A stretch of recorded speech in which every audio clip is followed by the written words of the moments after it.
Okay, we're in Toronto, here for City Shred. I'm going to eat some miles for breakfast. And this guy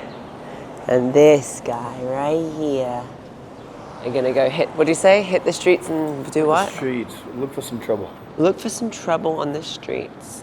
I got a long run with Cheryl this morning. Nice zone 2 pace for 90 minutes, 2 hours. See how many miles we can cover.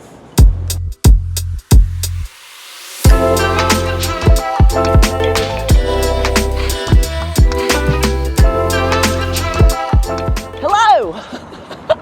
I'm with my girl Cheryl. We're running through the streets of Toronto. I'm here for City Shred, but Cheryl is also training. How many half Ironmans have you done now? I've done 7. 7!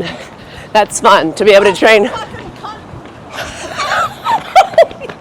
So we're gonna have a conversation today about business, about training, about all the things. So here we go. So I'm with Cheryl today, who is the founder and owner of City Shred, as well as other stuff, which I'm kind of glad that I don't know that much, so we can learn together. So we've been running for what, just under 4 miles? Is that what, like, yeah. Cool. So, first question, Cheryl. How do you get into fitness? Number 1, and then part 2 of that is, when did you decide to make fitness a part of your career? Okay, good questions. So I feel like I've always been active as a dancer, figure skater when I was younger. And funny enough, I moved to Toronto when I was 20.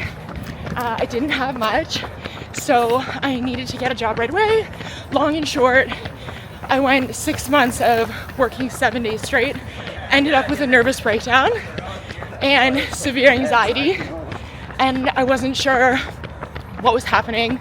And I decided, instead of taking medication or talking to doctors, that I wanted to see at first if I could cure my own anxiety. So I actually went back to thinking of all the things that I used to do as a little girl that would help me alleviate stress, or times that I would do things that were fun.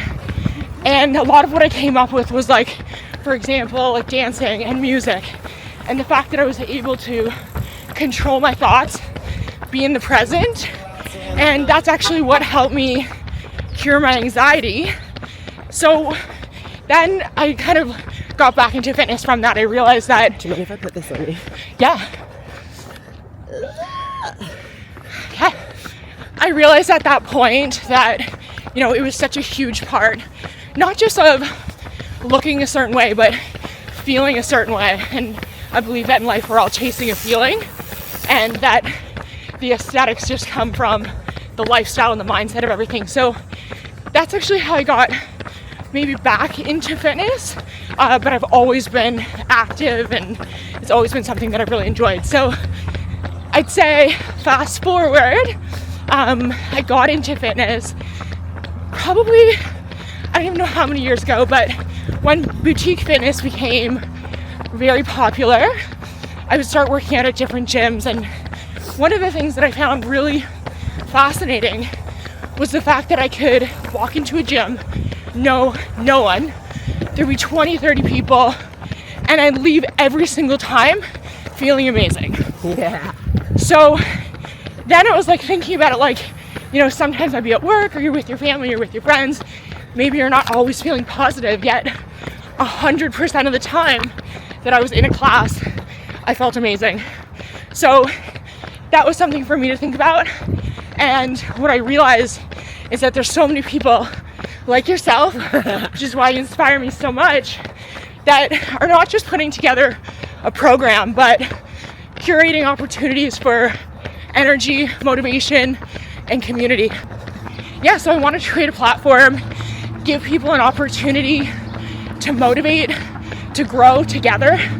And I just honestly believe that if you surround yourself with people that are cheering themselves and others on, that you're in a really great place. And if you can promise to give your own personal 100, then you'll be successful on and off the turf, is sort of what I say. So this is kind of how it came about. It's why I'm in fitness. I love it. The more that I meet incredible people, the more successful I become. That's amazing. I'm gonna steal that mic back from you. Okay, so we're here in Toronto, which is why I'm here, to host a workout for Steady Shred. So this is what I know of it right now, okay? Which I think is genius. I'm gonna be coaching around 1,500 people that are coming together for one common goal, which is to meet, find community, and be better. But it isn't just Cheryl. She understands the power of numbers and that it takes a village. So she's invited the top trainers in the industry around here to invite their communities, and then their communities invite their communities, and it's this ripple effect. So that's what I see today, which will show you lots of footage. But let's talk about the first year and how different it is since. Absolutely. So the first year, funny enough, was in 2018, and my goal was to have 200 people on the turf. And yeah, it was interesting. I'm really big on manifestation, visualization, and I went to the turf at 11 p.m. and visualized 200 people. Amazing. The next morning. I love this. And I woke up in the morning, 200 people showed up, 10 coaches, a few sponsors, nothing big. But I knew at that point, like when you saw the energy, that the rest would be history. So since then, we've doubled and or tripled every single year. What's the strategy with growing so much bigger? I would say that it's mostly, there's two parts to it. One is marketing, of course. So it is a marketing machine, but I think it really is community and building relationships and, finding ways to work together. So one of the things that's really important to me is to act like a free marketing hub for our gyms, coaches, and trainers. Because we're only hosting a few events a year, like I recognize that it's our gyms and our coaches that are doing the heavy lifting in and out every day. So I think it's just constantly working together and sharing the importance of partnerships and how, it's not about being competitive, it's how do we all grow and win together. For sure. And then just real quick, I know Steady Shred, but you have a marketing agency, is that right? I do, yes. And is that your main baby and this is like a leg or an arm of that? Yeah, well, yes, funny enough.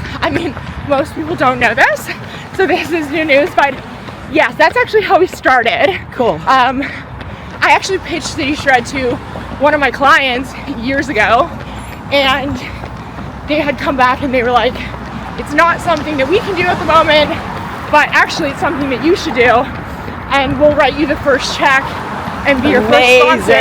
So, that was awesome, but to be completely transparent, we're actually going to be closing down our marketing agency. Okay. And working 100% on Steady Shred.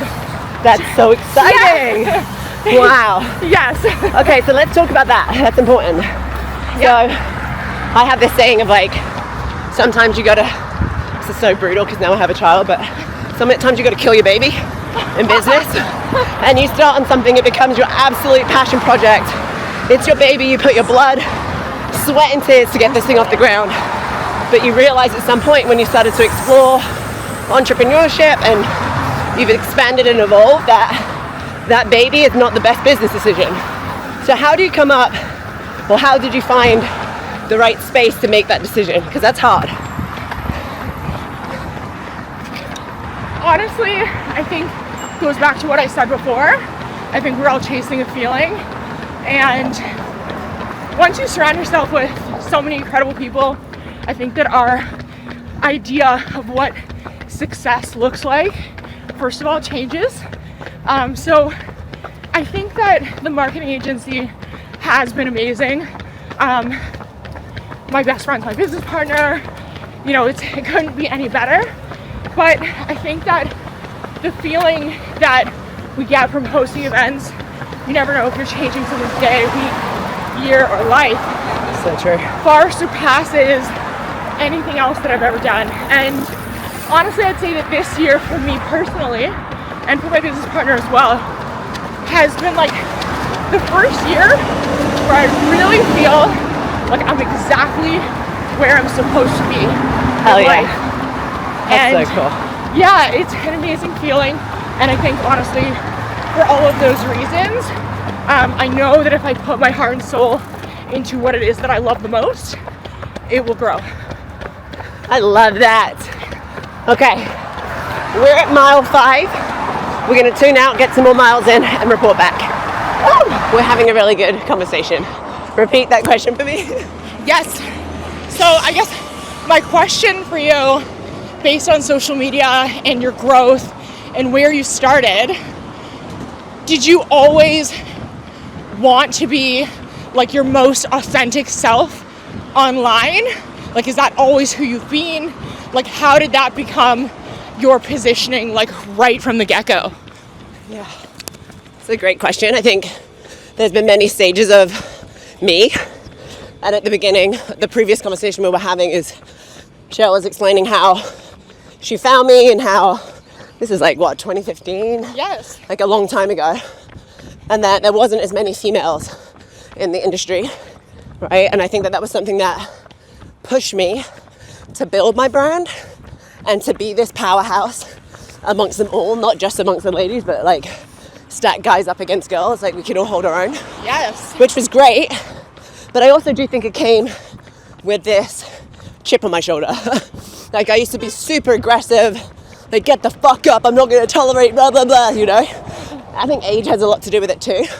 But I've always been me, like I've always been unapologetically me, but that would have shown itself maybe not in such great light.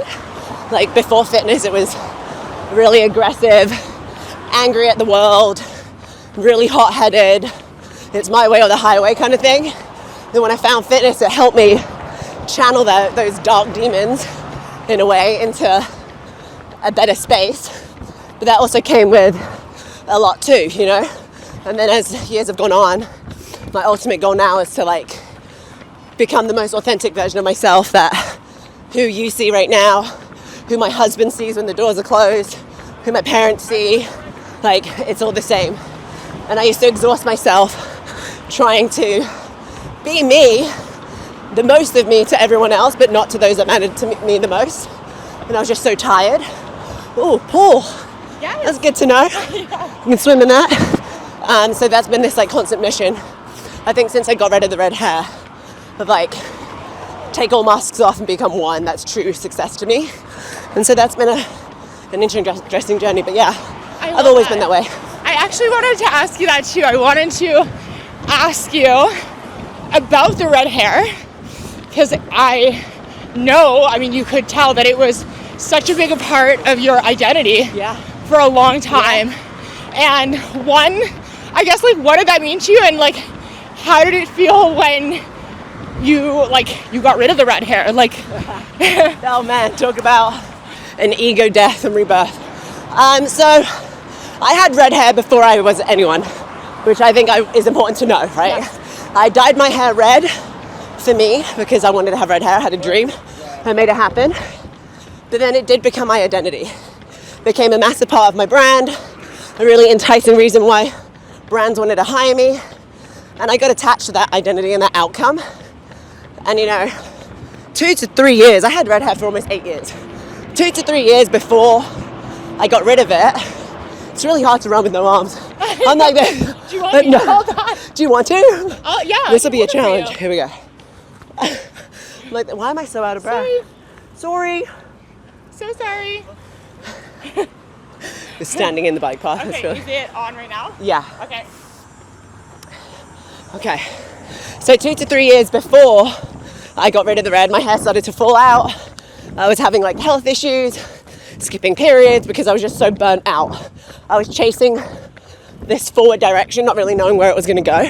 I was chasing success and I didn't really understand what success meant to me. And then the pandemic hit, right? And then I was like, man, so tied to my identity, like my hair's falling out in chunks. This is not it. I'm not being a practitioner. I'm now not being authentic. And that's what I've built my brand upon. Like, I'm not being honest. So I had this moment where I was like, no one's gonna want to hire me. Who am I without this red hair? And I went through this whole identity crisis. And then very soon, after a lot of like soul searching, slowing down, therapy, personal development, like realized it's not about my red hair. It's about me. And I'm Hannah, and I'm always going to be Hannah. And that's what matters the most. But for me to be able to see what other people can see in me. Yeah. So I went on this really long journey of that, and here we are on the other side of it. You know? I love that. Yeah. I'm so curious about that. Yeah. Because I actually had a conversation with someone recently who I hired as a yoga instructor who also has like a very cool like hairstyle, and she kind of felt the same or was chatting about it. So, you know, then obviously I saw you when you dyed your hair, and I was so curious to know what the attachment to that would be, because obviously so many of us are, I mean, we are attached to our image. So yeah, that makes sense. And I think that's amazing, and must also feel so liberating to know that your success and who you are as a human actually is only attached to your soul and who you are inside. It's so true. That's so powerful right there. So true.